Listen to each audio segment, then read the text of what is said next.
sat on the steps of a building with a hat by his feet.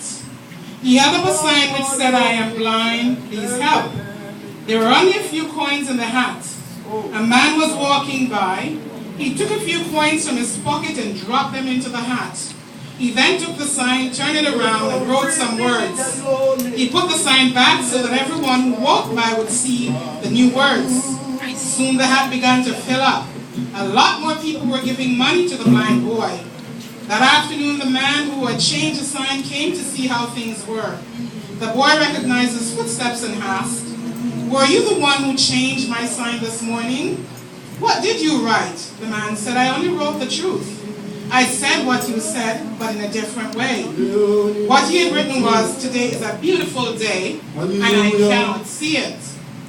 Do you think the first sign and the second sign were saying the same thing? Of course. Both signs told people the boy was blind. But the first sign simply said the boy was blind. The second sign said that people, they were so blessed that they were not blind. Should we be surprised that the second sign was more effective? So the moral of the story is that we ought to be thankful for what we have. We ought to think differently and positively. Live life with no excuse and love with no regrets. When life gives you 100 reasons to cry, show life that you have 1,000 reasons to smile. Face your past without regrets. Handle your present with confidence. Prepare for the future without fear. Keep the faith and drop the fear. Realize that the most beautiful thing is to see a person smiling. Amen. Bless the Lord. You see, a few years back, I happened to be visiting Jamaica, Mount Carmel, and met this young man. And for whatever reason, the Lord would put us together.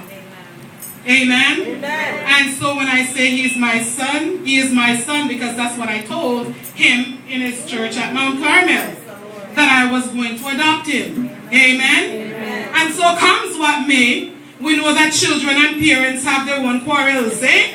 And we kick them out sometimes. And they come back too. And we open the doors and let them in. Amen? So tonight, I have a lot to give God thanks for. Amen? And so while his biological parents are not here tonight, I stand in the gap. Amen? But tonight I want to take one verse from your foundation lesson, Kevin.